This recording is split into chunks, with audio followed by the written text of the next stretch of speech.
The war hall smelled of iron and ancient stone. Torches lined the walls, their flames casting restless shadows that danced across banners stained crimson, not from dye but from battles fought in darkness, in centuries long swallowed by time. The ceiling arched high above, disappearing into a gloom that even firelight could not penetrate. Carved into the stone were runes older than kingdoms, symbols of blood oaths and contracts signed in the marrow of the earth itself. This was the heart of the vampire stronghold, a place where mortals did not tread unless summoned. And he had been summoned. His name was Elias, and he stood now in the center of that vast hall, his breath visible in the cold air, his fingers trembling despite his best efforts to still them. Around him, vampire soldiers stood like statues, silent, watchful, their eyes glowing faintly in the dim light. They wore armor that seemed fused to their bodies, black as midnight, etched with silver that caught the torchlight in wicked glints. None of them moved. None of them spoke. They simply watched him, and in their gaze, he felt the weight of 100 lifetimes pressing down on his mortal shoulders. He had come as an emissary, a representative of the human kingdoms that bordered the vampire territories. The war between their peoples had raged for 3 generations, a brutal stalemate that bled both sides dry. His king had sent him here to negotiate, to plead if necessary, to find some thread of peace before the next winter turned the rivers red again. But now, standing in this place where darkness breathed and hunger lingered in every corner, Elias wondered if he had been sent not as an emissary, but as a sacrifice. Then she entered. The doors at the far end of the hall groaned open, and the temperature seemed to drop another 10 degrees. The vampire warriors shifted, not with fear but with something else, respect, perhaps, or recognition. Elias turned toward the sound, and his heart, already racing, slammed against his ribs as if trying to escape his chest. She was taller than any woman he had ever seen, easily matching the height of the largest warriors in the hall. Her body was sculpted from war and survival, every line of her form speaking to strength earned through centuries of battle.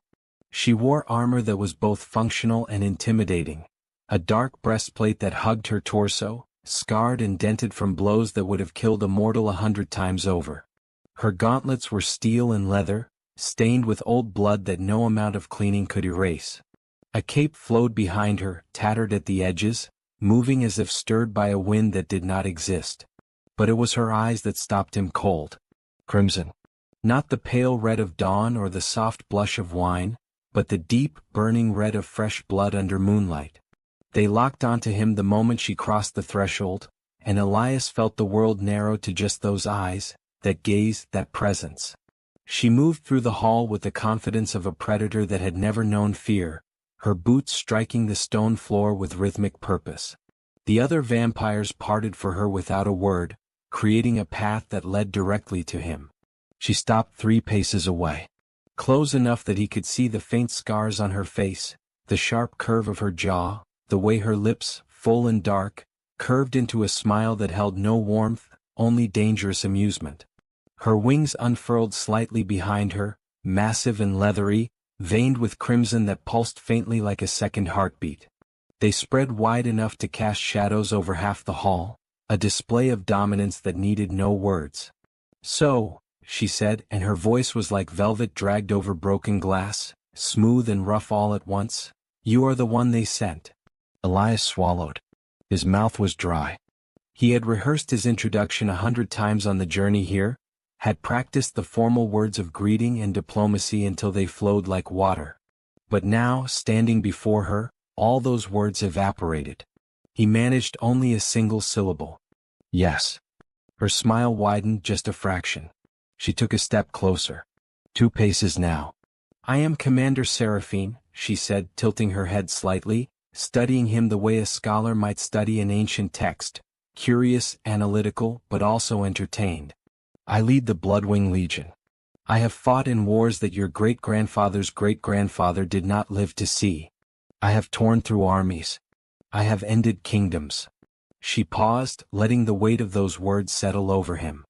"And you," she continued, her tone softening into something almost playful, "you are here to ask me for peace." It was not a question. Elias forced himself to meet her gaze. Every instinct screamed at him to look away, to lower his eyes, to submit. But he had been chosen for this task because he had what others lacked: a stubborn spine, a refusal to bend even when reason demanded it. He clenched his fists at his sides and held her stare. "I am here to negotiate terms," he said, and his voice came out steadier than he expected. "To find a way to end the bloodshed." Seraphine's eyes gleamed. She took another step. One pace. Now he could feel the cold radiating from her body, unnatural and absolute. She was close enough that if he reached out he could touch her. Close enough that he could see the faint network of veins beneath her pale skin, dark as ink. Close enough that when she spoke again, her breath, cold as a winter grave, brushed against his face. "You fear me," she said, and it was not an accusation. It was a fact, stated with the certainty of someone who had seen fear in 1,000 faces. Elias did not deny it. He could feel his heart hammering, could feel the sweat on his palms despite the cold. He was mortal. She was not. She could kill him before he drew his next breath, and they both knew it. But he did not step back. "Yes," he admitted, and something in his honesty made her pause. "I fear you." Seraphine leaned forward, closing the distance even further, until her face was mere inches from his. Her eyes burned into him, searching, testing. Her wings shifted, curling slightly around them both, creating a space that felt separate from the rest of the hall, private and dangerous. "Good," she murmured. "Fear is honest." And then she smiled again, but this time it was different. Softer. Almost curious. "But you do not run," she observed. "Why?" Elias's throat tightened. The truth was complicated, tangled in duty and desperation and something else he did not want to name. But he gave her the simplest answer. "Because running would not save me." Her smile became a grin, sharp and approving. "No," she agreed. "It would not." She straightened slightly, pulling back just enough to break the suffocating proximity, but her eyes never left his.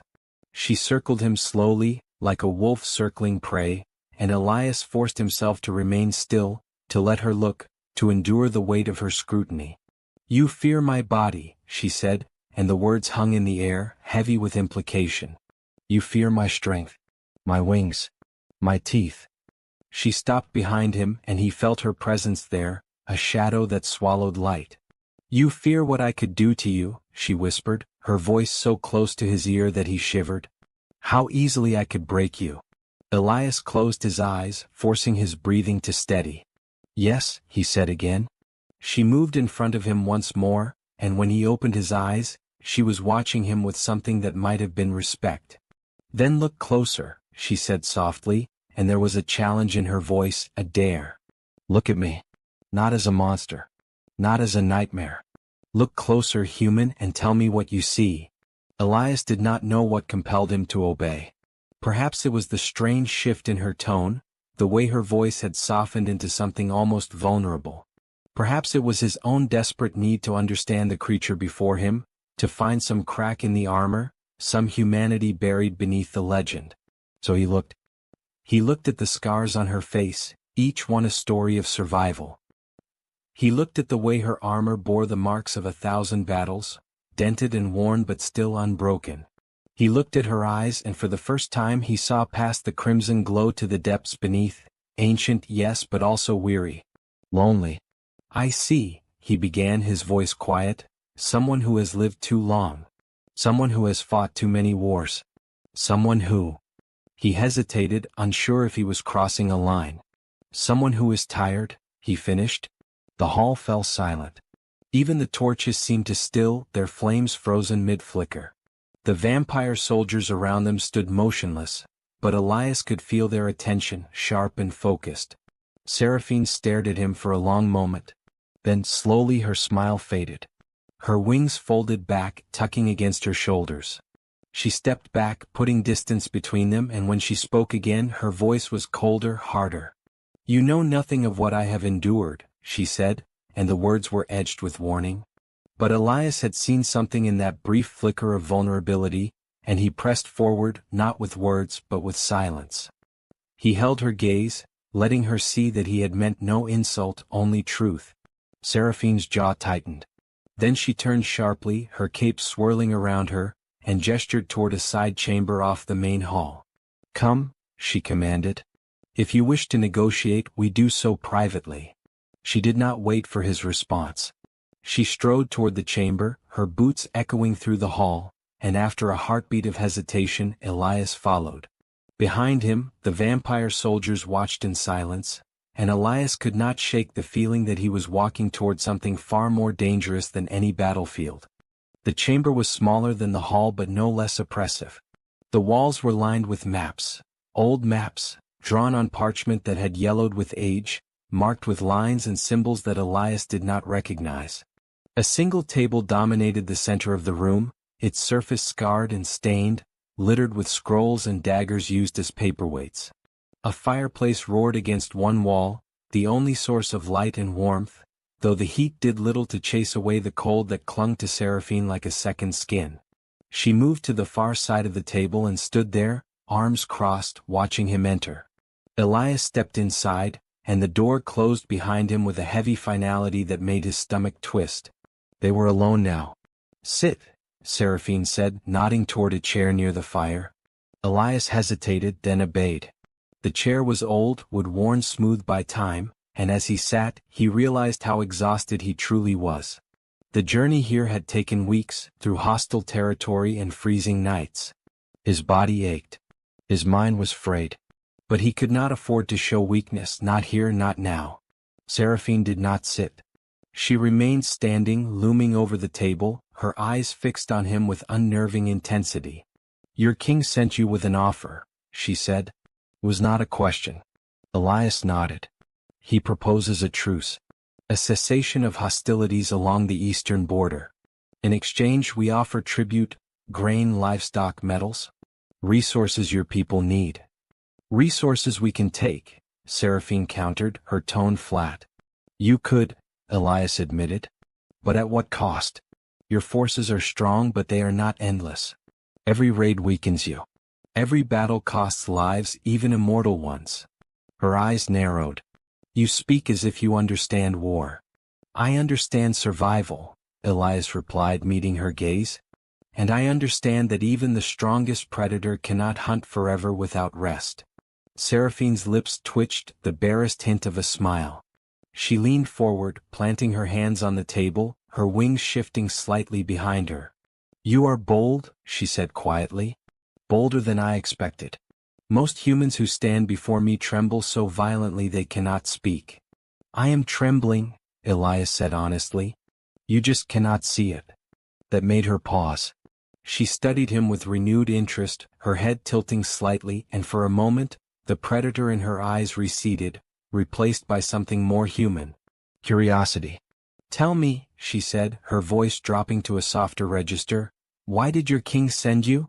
Of all his emissaries, why you?" Elias hesitated.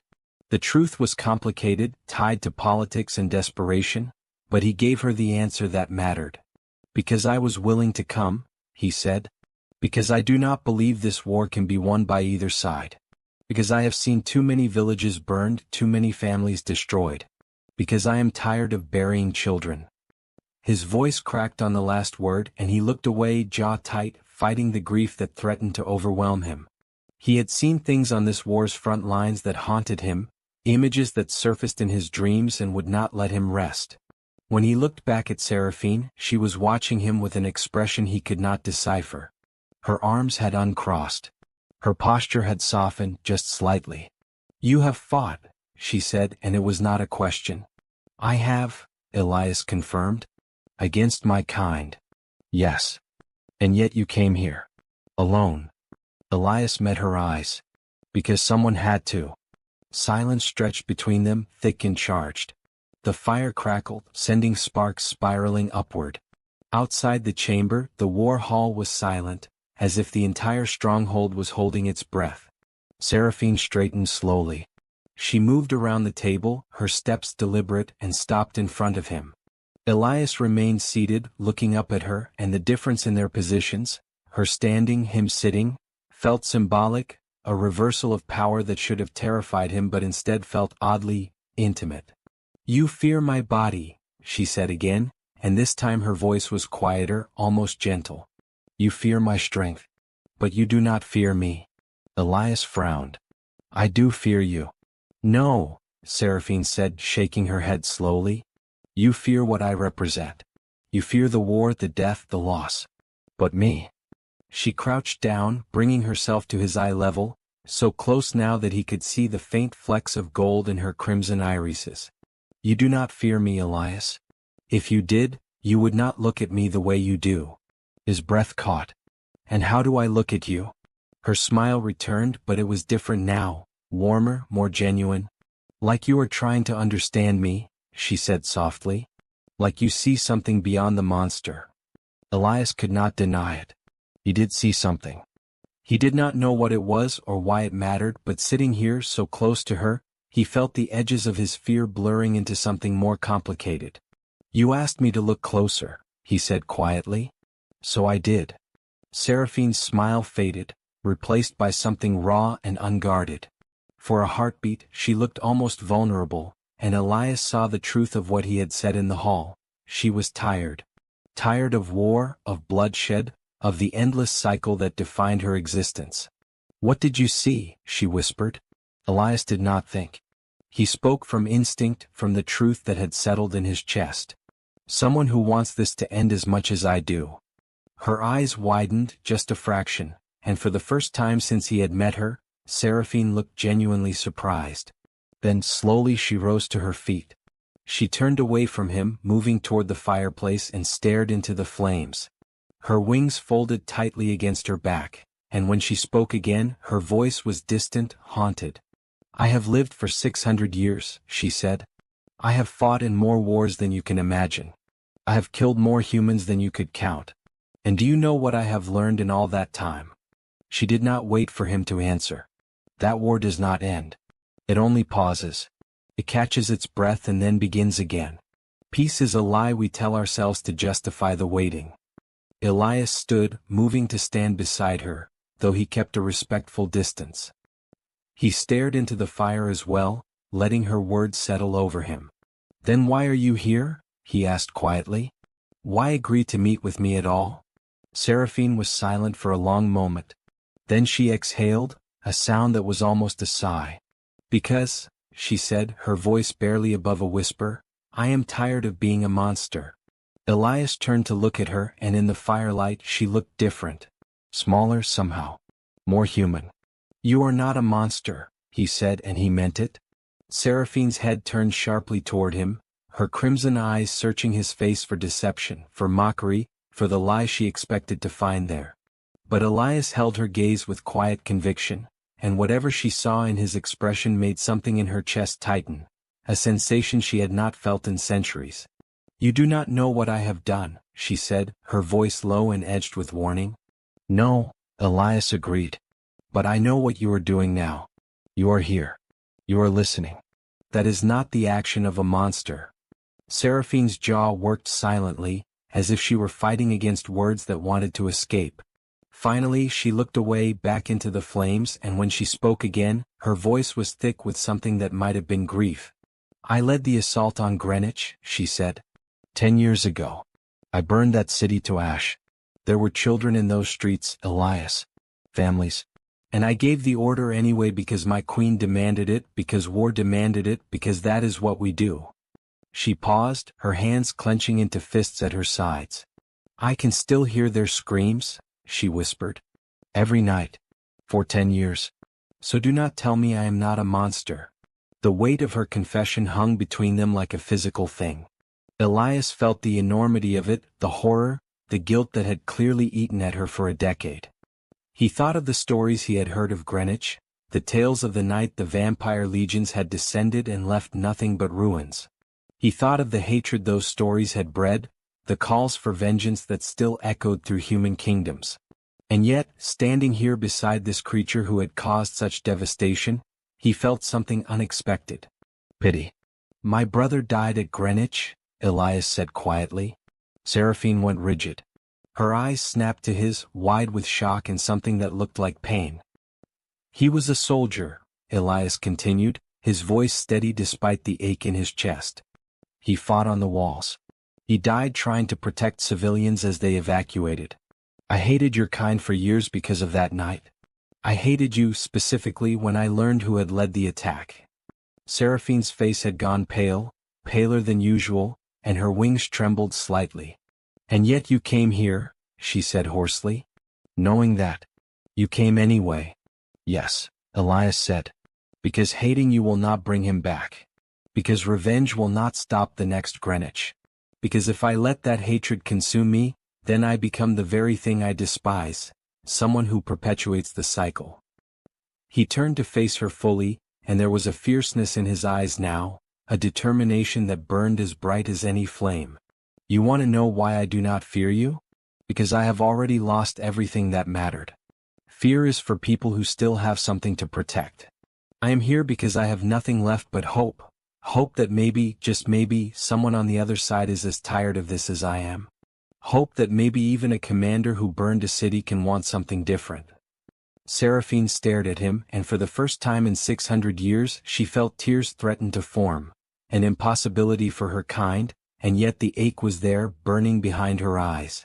You should hate me, she said, her voice breaking slightly. You have every right. I know, Elias said. But I choose not to. Because hate is easy. Understanding is hard. And if we are ever going to end this, someone has to take the first step toward the hard thing. The silence that followed was profound. The fire crackled. Outside, the wind howled against the fortress walls.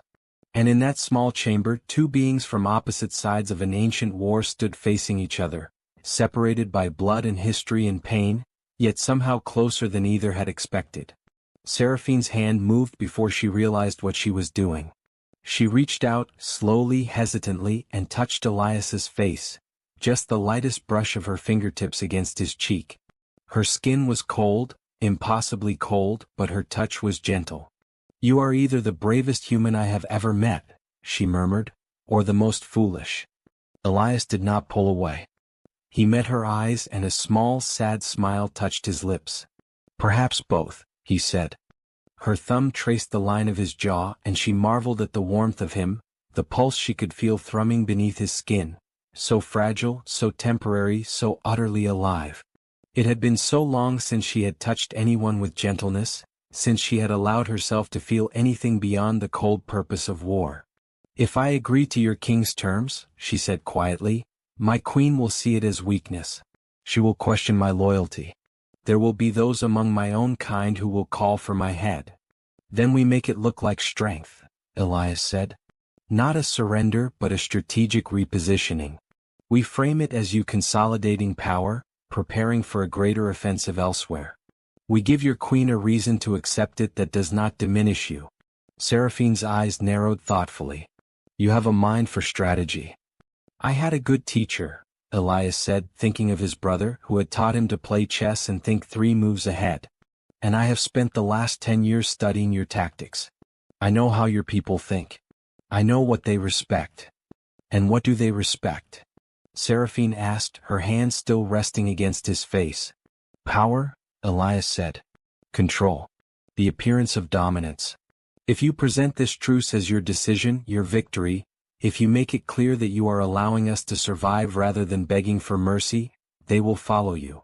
Seraphine's lips curved into a slow smile. You would have made a good vampire, Elias.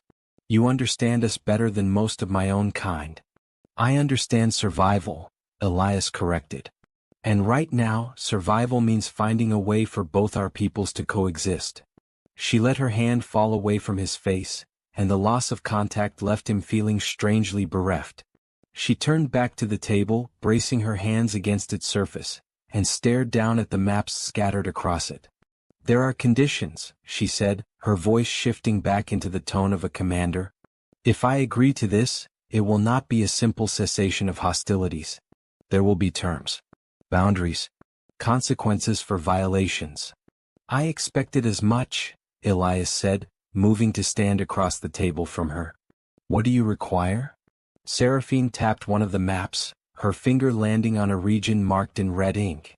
The border towns, Greystone, Millhaven, Ashford, they remain neutral territory. No military presence from either side. They become free zones where trade can occur, where humans and vampires can interact under strict laws that both sides agree to enforce. Elias studied the map, his mind racing. It was a bold proposal, one that would require significant concessions from his king, but it was also brilliant. Neutral zones would create economic interdependence, making future conflicts costlier for both sides. Agreed, he said. In principle. The details will need to be negotiated, but the concept is sound. Seraphine looked up at him, surprised. Just like that. Just like that, Elias confirmed. Because it is a good idea. Because it creates incentive for peace beyond just exhaustion. Because it gives both sides something to gain rather than just something to lose. She shook her head slowly, a look of bemused respect on her face. You continue to surprise me, human. Elias, he corrected gently. My name is Elias. Elias, she repeated, and the way she said his name, slowly, carefully, as if tasting each syllable, sent an unexpected shiver down his spine. And you may call me Seraphine. Not commander. Not warrior. Seraphine. It felt like a gift, that permission. Like she was offering him something precious and fragile, something she did not give lightly. Seraphine, he said, and her name felt right in his mouth, felt true. They spent the next hours working through the details, poring over maps and documents, debating boundaries and terms with the intensity of generals planning a campaign. But there was something else woven through their negotiations. A current of understanding, of mutual respect, of something neither of them wanted to name but both could feel growing between them. As the fire burned low and the night deepened, Elias found himself watching her more than the maps. He noticed the way her brow furrowed when she concentrated, the way her wings shifted restlessly when she was thinking through a problem, the way her voice softened when she spoke of her soldiers and the responsibility she felt for their lives. And Seraphine found herself drawn to his warmth, to the steadiness of his presence, to the way he listened, truly listened, when she spoke. She had commanded legions, had inspired fear and loyalty in equal measure, but she could not remember the last time someone had simply listened to her thoughts as if they mattered beyond their strategic value. When the first light of dawn began to creep through the narrow windows, they finally sat back, both exhausted but satisfied. They had drafted the framework of a treaty, one that would need refinement and approval from their respective leaders, but one that was actually feasible. Your king will agree to this?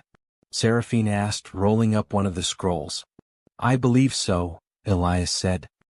He sent me here with full authority to negotiate. He is desperate for peace. His kingdom is bleeding resources and his people are exhausted. This gives him an honorable way out. And my queen? Elias hesitated. I cannot speak for her. But you can. You know her better than anyone. Do you believe you can convince her? Seraphine was quiet for a long moment, staring at the rolled scroll in her hands. Then she nodded slowly. Yes, she said. I can convince her. It will require careful framing, careful timing, but I can do it. She looked up at him, and there was something vulnerable in her expression, something almost afraid. But if I do this, she continued, if I pursue this path of peace, I will have enemies among my own kind. There are those who believe war is our natural state, who see humans as nothing more than food and sport. They will see me as a traitor.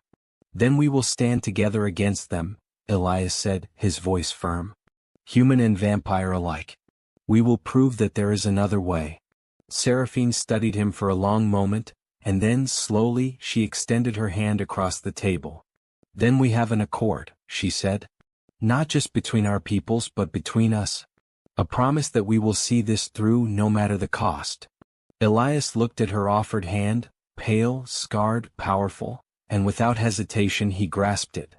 Her skin was cold, but her grip was strong and steady, and in that moment, a pact was sealed that went deeper than any treaty. Together, he said. Together, she echoed. The journey back to the human kingdoms took Elias 2 weeks, but he traveled with something he had not possessed on the way there: hope. The treaty framework was concealed in his pack, protected by waterproof wrapping and his own vigilance. He told no one what he carried, spoke to no one of what had transpired in the vampire stronghold. The knowledge was too precious, too fragile to risk in idle conversation. But he thought of Seraphine constantly. He thought of the way her eyes had softened in the firelight, the way her hand had felt in his, cold but solid real.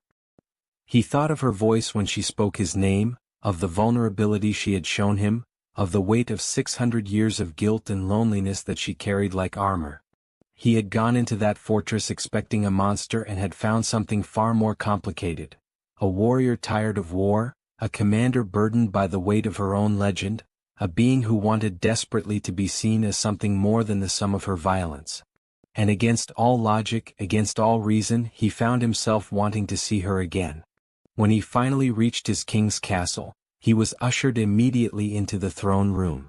King Aldrich was a man in his 50s, weathered by responsibility and grief, and he rose from his throne as Elias entered, hope and fear warring in his eyes. "Well?" the king asked without preamble. "Do we have peace or do we have war?" Elias knelt, then rose and approached the throne. He drew the sealed document from his pack and presented it with both hands. "We have the framework for peace, Your Majesty," he said. "It will require compromise from both sides, but I believe it is achievable. Commander Seraphine of the Bloodwing Legion has agreed to present these terms to her queen." The king took the document with trembling hands and broke the seal. As he read, his expression shifted from skepticism to surprise to cautious hope. When he finally looked up, there were tears in his eyes. This is more than I dared hope for," he said hoarsely. "The neutral zones, the trade agreements, the mutual defense pacts against rogue factions. This could actually work." "It will work," Elias said with conviction. "If both sides hold to the agreement." The king studied him for a long moment, and something in Elias's expression made the older man's eyes narrow thoughtfully. "You met with her personally," the king said. It was not a question. "The vampire of Greenwich. The one who—" "Yes," Elias said quietly. "I met with her." "And?" Elias chose his words carefully. "She is not what the stories say, Your Majesty. She is a warrior, yes, a dangerous one. But she is also someone who wants this war to end. Someone who carries the weight of her actions. Someone who—" He trailed off, unsure how to explain what he had seen in her eyes, what had passed between them in that firelit chamber. The king watched him shrewdly. "You like her?" Elias's head snapped up, his eyes widening.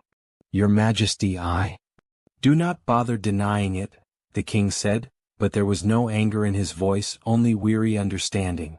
"I have ruled for 30 years, boy. I know the look of a man who has seen something that changed him. You went into that fortress one person and came back another." Elias's jaw worked silently. Then he exhaled slowly and nodded. "She is not what I expected," he admitted. "And yes, I found myself respecting her. Perhaps more than respecting." The king was silent for a moment, then he descended from his throne and placed a hand on Elias's shoulder. "Be careful," he said quietly. "The heart does not care about species or sides, but the world does.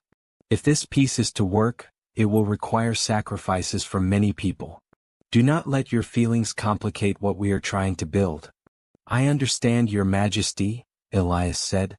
But even as he spoke the words, he knew it was already too late.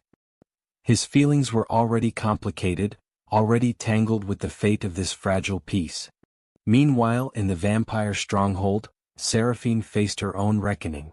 She stood before Queen Lysandra in the throne room, a vast hall of black marble and blood-red crystal, where the very walls seemed to pulse with dark power. The queen was ancient beyond measure, beautiful and terrible, her presence suffocating in its intensity. "You met with a human," Lysandra said, her voice like silk over steel. "And you return with proposals of peace." "I return with strategy, my queen," Seraphine said, her voice steady despite the danger she was in. "The humans are weakened, desperate. This treaty allows us to consolidate our power without expending resources on raids that yield diminishing returns. We create neutral zones where we can monitor their activities, establish economic dependence, and position ourselves for greater expansion when the time is right." Lysandra's eyes, black as the void between stars, studied Seraphine with unnerving intensity. "You speak of strategy, the queen said slowly, but I sensed something else. This human emissary, he affected you. Seraphine's wings tensed, but she did not look away. He showed me an opportunity, she said carefully. One I would be remiss to ignore.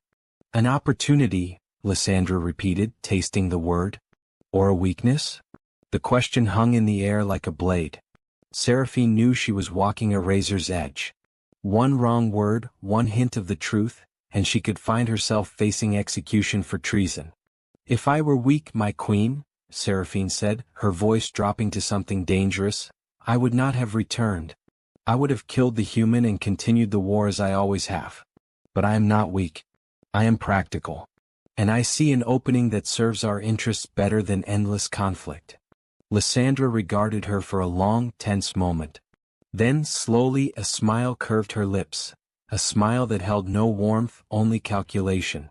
Very well, the queen said. Pursue this treaty. But know this, Seraphine, if it fails, if this proves to be folly, the consequences will fall on your head alone. I understand, my queen, Seraphine said, bowing deeply. As she left the throne room, her wings trembling with suppressed emotion, she knew she had just committed herself to a path that could end in glory or destruction. And at the heart of it all was a human whose name she whispered to herself in the darkness. Elias. The treaty negotiations took 3 months. Representatives from both sides met in one of the designated neutral zones, the town of Greystone, which had been evacuated and transformed into a diplomatic ground. Elias represented the human kingdoms, and Seraphine represented the vampire territories, and between them, they navigated the treacherous waters of politics, prejudice, and deep-seated hatred. It was not easy. There were moments when the negotiations nearly collapsed, when old wounds reopened and angry words were exchanged, when representatives from both sides stormed out of meetings swearing the treaty was impossible. But each time Elias and Seraphine would find each other in the private spaces between public sessions, a quiet courtyard, an empty hallway, the town's old library, and they would talk. They talked about the challenges, about strategies to overcome resistance, about compromises that might satisfy both sides. But they also talked about other things. About their lives, their hopes, their regrets. Seraphine told him stories of the world as it had been centuries ago, of empires that had risen and fallen, of the loneliness that came with immortality. Elias told her about his childhood, about his brother, about the small joys of mortal life, the taste of fresh bread, the warmth of sunlight, the satisfaction of work well done. And with each conversation the connection between them deepened. One night, as they sat together in the library, surrounded by books that neither side had read in years, Seraphine asked him a question that had been weighing on her mind. "Do you regret coming to my fortress that first night?"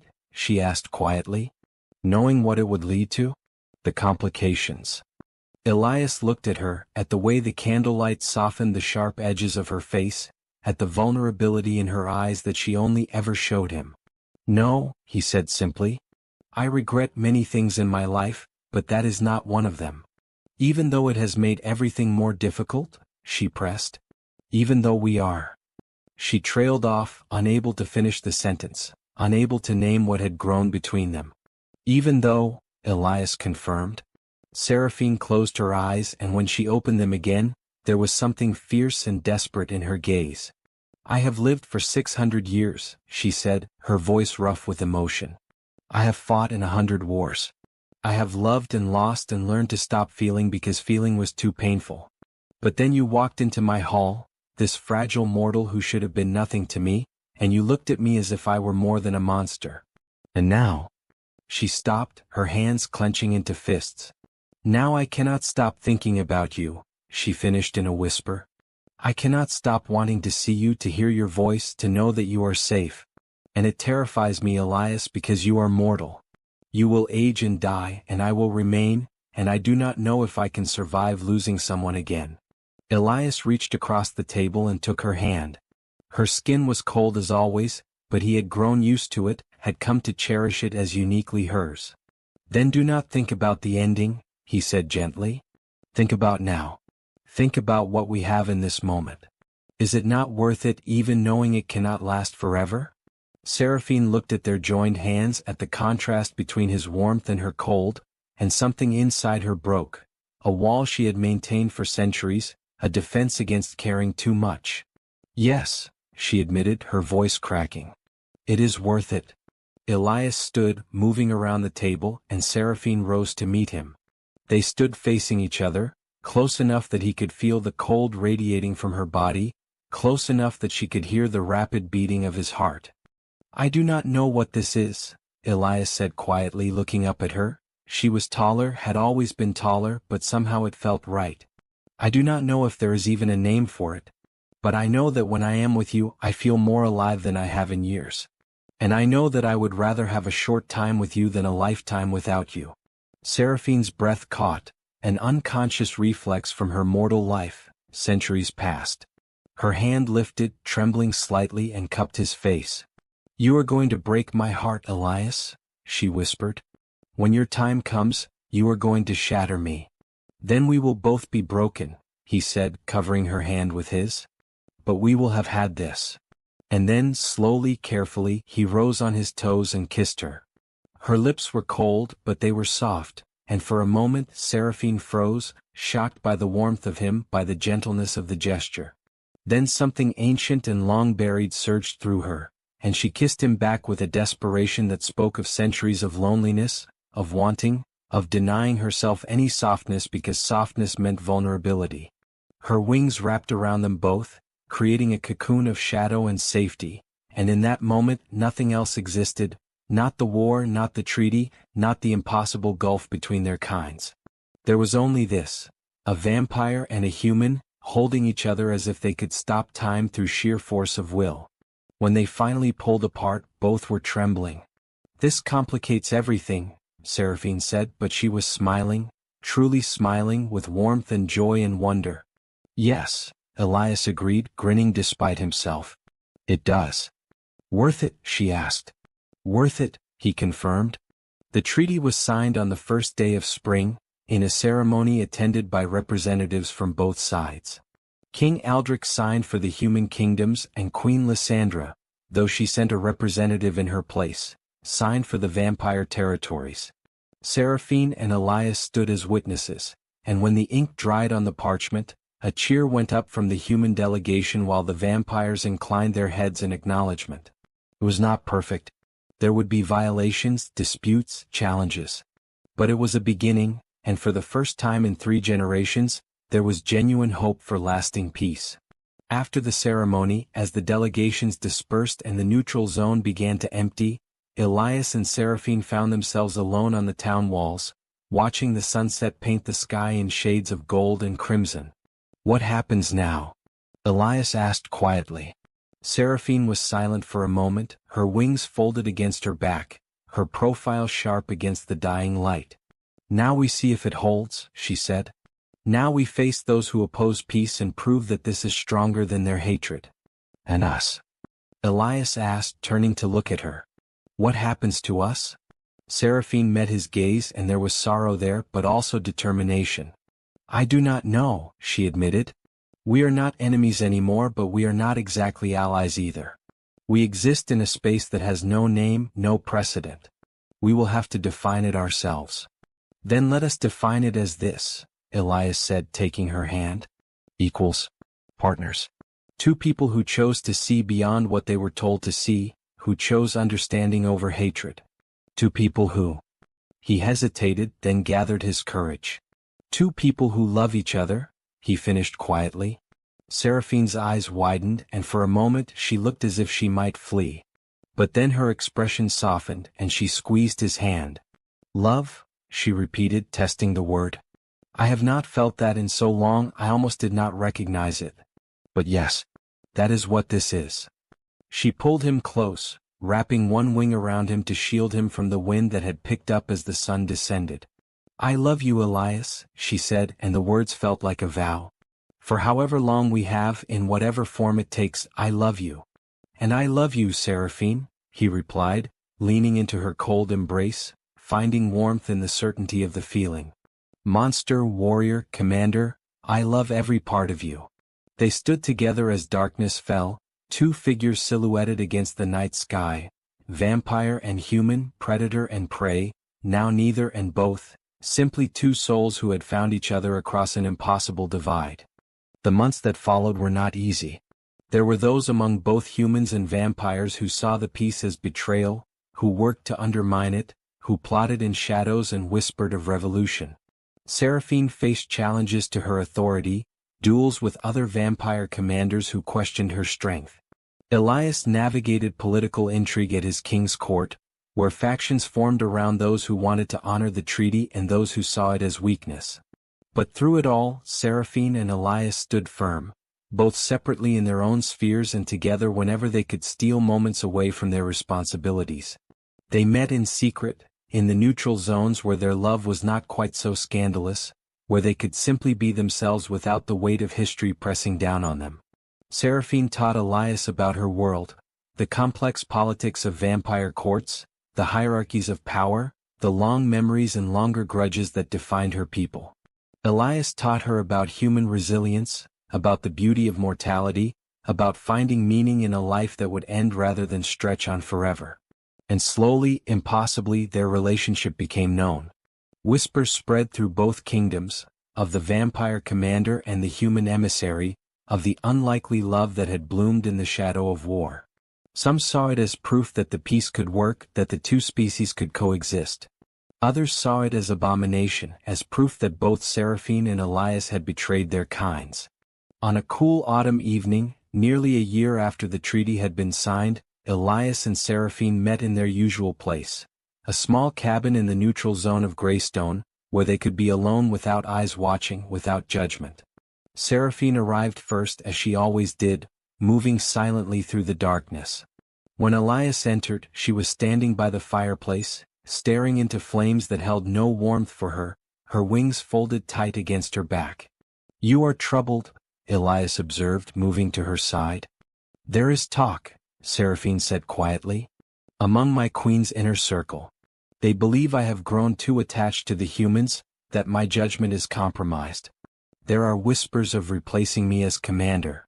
Elias felt ice in his veins. Would Lysandra do that? "I do not know," Seraphine admitted. "She values results and the peace has held, the neutral zones are profitable. But she also values absolute loyalty and mine is divided." She turned to him and there was fear in her eyes, real, genuine fear. "If she calls me back to the capital, if she demands I renounce the treaty or renounce..." She could not finish the sentence. "Then we run," Elias said immediately. "Both of us. We disappear into the wilderness, find somewhere neither side can reach us." Seraphine shook her head. "If we run, the treaty collapses. Everything we have worked for, all the lives saved, all the hope. It ends. The war begins again. Then we stay," Elias said, taking her hands. "And we fight for what we have built. Together." "Against my queen?" Seraphine asked. "Against your king if he turns against us? Elias, we cannot win that fight." "Maybe not," Elias admitted. "But we can try. And if we fail, at least we fail together, having stood for something worth standing for." Seraphine pulled him into her arms, holding him with desperate strength, and Elias felt the tremor in her body, not from cold but from emotion barely contained. "I do not want to lose you," she whispered against his hair. "I cannot lose you." "You will not," Elias promised, knowing even as he said it that it was a lie. He was mortal. She was not. Time would take him from her eventually, whether their enemies did or not. But that was a grief for another day. Tonight they were alive, they were together, and that was enough. They held each other as the fire burned low, as the night deepened around them, two beings from different worlds who had chosen each other over the easier path of hatred. The crisis came 2 weeks later. A group of rogue vampires, dissatisfied with the peace, launched an attack on one of the neutral zone towns. They killed indiscriminately, human and vampire alike, anyone associated with the treaty. The massacre was brutal and swift, and by the time word reached Seraphine, a dozen were dead. She mobilized the Bloodwing Legion immediately, hunting down the rogue vampires with ruthless efficiency. She brought them back to the vampire capital in chains, and she demanded an audience with Queen Lysandra. The throne room was packed with vampire nobles and military commanders, all watching as Seraphine dragged the captured rogues before the queen. Blood still stained her armor, some her own, most belonging to those she had fought to capture alive rather than kill. "These traitors attacked a neutral zone," Seraphine announced, her voice ringing through the hall. "They violated our treaty, murdered our people, and brought shame upon us all. I demand they face the blood court for their crimes." Queen Lysandra leaned forward, her black eyes gleaming with interest. "And what would you have their punishment be, Commander?" she asked, her tone dangerous, testing. "Death," Seraphine said without hesitation. "Public execution, to show all who would undermine our treaty that such actions will not be tolerated." A murmur ran through the assembled vampires. Death was a serious punishment for their kind, not given lightly. The rogue vampires snarled and struggled against their chains, shouting accusations. "She is corrupted by human influence," one of them screamed. "She takes a human lover. She betrays her queen for mortal affection." The throne room went silent. Every eye turned to Seraphine. Even Queen Lysandra stilled, her expression unreadable. Seraphine did not flinch. She met the queen's gaze directly, unflinchingly. "It is true," she said, and her voice carried through the hall with absolute clarity. "I have formed an attachment to the human emissary. But that attachment does not compromise my judgment. It sharpens it. Because of him, I understand the humans better. I can predict their movements, anticipate their needs, manipulate their responses. Because of him, this treaty works." She turned to address the assembled court. "You call it weakness to care for a human. I call it strategy. I call it evolution. We have been predators for millennia, and where has it gotten us? Endless war, diminishing territories, constant conflict. This peace gives us power without bloodshed, resources without raiding, security without eternal vigilance. And if my relationship with one human helps maintain that peace, then it is a sacrifice I make gladly for the good of our people." She turned back to the queen. "But make no mistake, my queen, my loyalty is to you, to our people, to our future. And any who threaten that future, whether they be human or vampire, will face my blade." The silence stretched. Queen Lysandra studied her commander with those fathomless black eyes, and Seraphine felt her fate hanging by a thread. Then slowly the queen smiled. "Well spoken, Commander," Lysandra said. "Your honesty is refreshing. And your logic sound. Very well. These rogues will face execution at dawn. And your position remains secure, as long as your results continue to justify your methods." The threat was clear, but so was the reprieve. Seraphine bowed deeply. "Thank you, my queen." As she left the throne room, her legs nearly gave out from the release of tension. She had gambled everything, her position, her life, her future, on honesty and strategic framing. And somehow it had worked. But she knew this was not over. Queen Lysandra would be watching her more closely now, and any misstep could be her last. On the human side, Elias faced his own reckoning. King Aldrich summoned him to a private audience, and when Elias entered the king's study, he found the old man looking exhausted and worried. "The vampire attack on the neutral zone has stirred up the war faction," Aldrich said without preamble. "They are calling for retaliation for breaking the treaty. And they are using your relationship with the vampire commander as evidence that you are compromised, that you cannot be trusted to represent human interests." Elias's jaw tightened. "My relationship with Commander Seraphine has nothing to do with my ability to negotiate." "I know that," Aldrich said tiredly. "And you know that. But perception matters in politics, boy. And right now, the perception is that you have been seduced by the enemy, that your judgment is clouded by emotion." "What would you have me do?" Elias asked, though he feared he already knew the answer. Aldrich sighed heavily. "I need you to step back from the negotiations. Let someone else take the lead for a while, someone whose loyalty cannot be questioned. Give the situation time to cool, give people time to forget." "And if I refuse?" Elias asked quietly. The king met his eyes with something like regret. "Then I will have no choice but to relieve you of your position entirely. And the war faction will push for harsher measures, perhaps even demand that we break the treaty ourselves." Elias felt the trap closing around him. If he fought this, he would destroy everything he and Seraphine had built. But if he stepped back, he would lose his ability to protect the peace, to influence events, to stand beside her when she needed him. "How long?" he asked finally. 6 months, Aldrich said. "Maybe less if the situation calms. But you must give me this, Elias.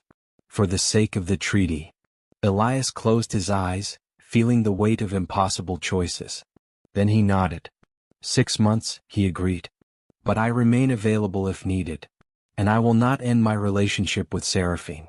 That is not negotiable." Aldrich studied him for a long moment, then nodded. "I would not ask that of you," he said quietly.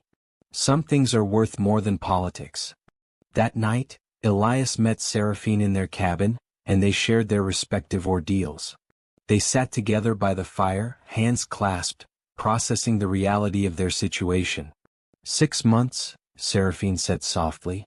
"We can survive 6 months. And then what?" Elias asked. "This will not end.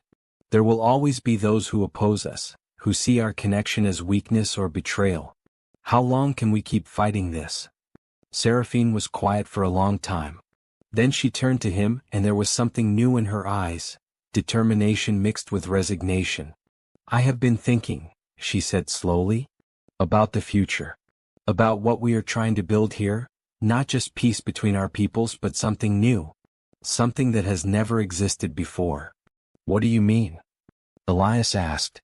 "A place," Seraphine said, "where vampire and human can coexist not just through treaty, but through true integration. A community where both kinds live together, work together, build together. Where children grow up seeing both species as normal, where intermingling is not scandalous but natural." She looked at him intently. "A place where what we have is not unusual but simply is." Elias felt his heart race. "You are talking about something revolutionary." "I am talking about evolution," Seraphine corrected. "I am talking about the next step, the thing that comes after peace. And I think if we do not take that step, if we settle for mere coexistence, then eventually the old hatreds will resurface and we will be back where we started." "It would take decades to build something like that," Elias said. "Maybe centuries." "Then it is fortunate," Seraphine said with a sad smile, "that I have centuries. And that perhaps, if you are willing, we could find ways to give you more time than a normal human lifespan." Elias's eyes widened. "You mean?" "Not transformation," Seraphine said quickly. "I would not do that to you without your consent, and I know you value your humanity. But there are other ways. Blood bonds that extend life without changing fundamental nature. Magic that can stretch years into decades. It would not make you immortal, but it could give us more time." Elias stared at her, his mind reeling with possibilities and implications. More time with her. More time to build the future they envisioned. But also more time watching his body age while hers remained unchanged, more time existing in the space between human and vampire, belonging fully to neither world. "I need to think about it," he said finally. "I know," Seraphine said, pulling him close. "And whatever you decide I will accept. But know that I want more time with you, Elias. Whatever form that takes." They sat together in silence, holding each other, both knowing that they stood at a crossroads that would define not just their own futures, but potentially the future of their entire peoples. The 6 months passed slowly. Elias remained in the human capital, advising from a distance, working behind the scenes to maintain support for the treaty while others took the public lead. Seraphine commanded her legions, enforcing the treaty terms with ruthless efficiency, making it clear that any who violated the peace, vampire or human, would face her wrath. They met when they could, stolen moments that became more precious for their rarity. And as the weeks turned to months, Elias found his resolve crystallizing. He watched the treaty hold, watched the neutral zones flourish, watched the slow, tentative steps toward true integration, and he understood that this was larger than himself, larger than his fear of change. On the night that marked exactly 6 months since he had stepped back from negotiations, Elias traveled to the vampire stronghold. He had sent word ahead, and Seraphine met him at the gates, her eyes wide with surprise and question. "I have made my decision," he told her, there in the shadow of the fortress where they had first met. She waited, barely breathing. Yes, he said simply. To all of it. To more time. To building the future. To whatever it takes to see this through. Because you were right, what we have is not just about us. It is about proving that something new is possible. And I want to be part of that for as long as I can. Seraphine's eyes shone with emotion, tears that would never fall but which he could see in the way her breath caught, in the way her hands trembled as she reached for him. It will hurt, she warned. The process. And there is no going back. I know, Elias said. But forward is the only direction that matters now. That night, in a ritual older than kingdoms, Seraphine performed the blood bond. It was not transformation. Elias would remain human in all ways that mattered, but her blood, shared and accepted, would anchor his life to hers, stretching his mortal years into something more, something in between. The process was painful just as she had warned.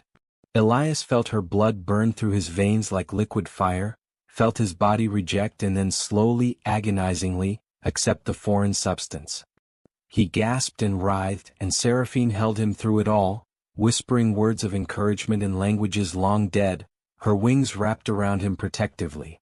When it was over, when the fire had faded to a persistent warmth in his chest, Elias opened his eyes and found her watching him with fierce devotion. How do you feel? She asked. He took inventory. He still felt human. His heart still beat, his breath still came warm, his skin still held the flush of mortal blood. But there was something else now, a thrumming awareness of her, a connection that went deeper than touch or sight. Different, he said finally. But still myself. Still human. Good, Seraphine said, relief clear in her voice. The bond should give you perhaps another 50 years beyond your normal span, possibly more. Time to build what we envisioned. Time to see it take root. Time to spend with you, Elias added, pulling her down into a kiss. Time to spend with you, she echoed against his lips. The years that followed were not without challenges. There were setbacks, rebellions, moments when the fragile peace nearly shattered. But Elias and Seraphine stood firm, becoming symbols of what was possible. Vampire and human, warrior and emissary, lovers who defied categories. Under their guidance, the neutral zones expanded. The town of Greystone became a true mixed community, where vampire and human children grew up side by side, where interspecies friendships and even relationships became, if not common, at least accepted. Trade flourished. Cultural exchange began. Slowly, painfully, the old hatreds began to erode, worn away by the simple daily reality of coexistence. King Aldrich passed away in his sleep 15 years after the treaty was signed, and his daughter took the throne. She had grown up during the peace and had no personal investment in the old wars. She expanded the treaty, created new neutral zones, pushed for even greater integration. Queen Lysandra remained on her throne, ancient and inscrutable, but she did not interfere with Seraphine's work. Perhaps she saw the value in the peace, or perhaps she simply recognized that Seraphine had become too popular among both vampires and humans to easily replace. Either way, she allowed the experiment to continue. Elias aged, but slowly, gracefully. His hair turned silver, but his eyes remained sharp. His body bore the marks of time, but the blood bond kept him strong, vital, able to stand beside Seraphine not as a fragile mortal but as her true partner. They built a home together in Greystone, a place that was neither human nor vampire but something new, a dwelling with windows to let in sunlight for his sake and deep shadows for hers, with books and weapons, with warmth and cold existing side by side. And they were happy. Not in a simple way, not without complications or struggles, but in the deep, abiding way of two souls who had found each other against all odds and refused to let go. 30 years after the treaty was signed, Elias stood in the main square of Greystone, now a thriving city rather than a small town. Around him, humans and vampires moved together in easy companionship, not without tension, not without the occasional conflict, but with acceptance, with normalcy. Seraphine stood beside him, unchanged by time, still beautiful and terrible and his. Her hand rested on his shoulder, and he covered it with his own, feeling the familiar cold that had become comfort. "We did it," he said quietly, looking out at the city they had helped build. Not perfectly, but we did it. We did, Seraphine agreed. Though it is not finished. This work will never truly be finished. No, Elias said. But it is begun. And that is enough. He turned to look at her, this incredible being who had shown him that monsters were not born but made, that fear could become understanding, that love could bridge any divide. Thank you, he said, for seeing me that first night. For looking closer when I asked you to. For taking the risk. Seraphine's eyes softened, and she cupped his face in her cold hand. Thank you, she replied, for being brave enough to ask me to look. For seeing past the monster to the woman beneath. For loving me despite everything I have done, everything I am. Not despite, Elias corrected gently. Because. I love you because of all that you are, the strength and the vulnerability, the warrior and the woman who just wanted to be seen. Seraphine pulled him into her arms, her wings spreading wide to shield them from the world, creating a private space in the middle of the crowded square. And there, in the shadow of her wings, she kissed him, this mortal man who had changed her world, who had given her hope, who had shown her that even after 6 centuries of darkness, it was never too late to choose something different. I love you, Elias, she whispered against his lips. For however long we have. And I love you, Seraphine, he replied.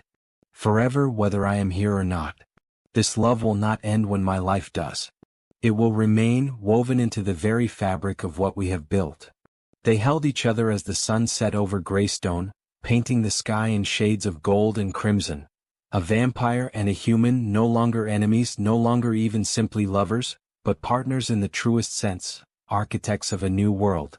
And around them, that new world continued its messy, beautiful work of becoming. 50 years after the first treaty was signed, Elias lay in their bed in the house they had built together. His body was finally failing. Even the blood bond could not hold back mortality forever. But he had lived longer and fuller than any mortal had a right to, had seen his impossible dream become reality, had loved and been loved by someone extraordinary. Seraphine sat beside him, holding his hand, her wings folded around the bed like a protective barrier against the world. She had not left his side in days and she would not leave him now. I am afraid, Elias admitted quietly, his voice weak but steady. Not of death but of leaving you. Of the pain it will cause you. I know, Seraphine said, her voice thick with the grief she had been holding at bay.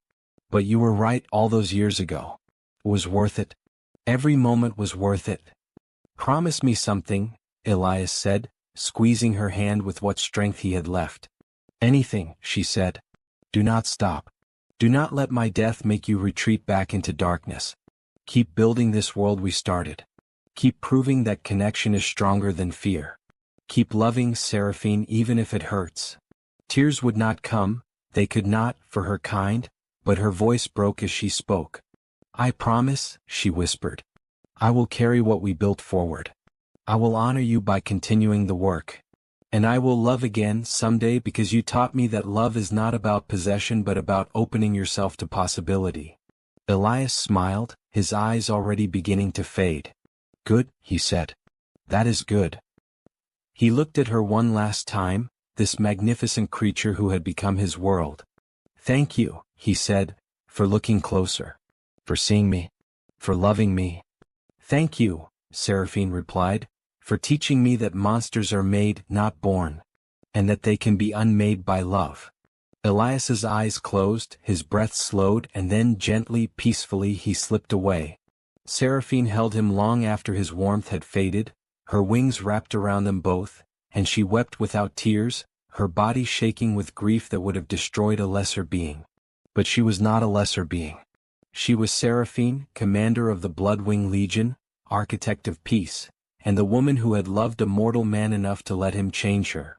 And so, when the grief had run its course, when the first light of dawn crept through the windows, she rose.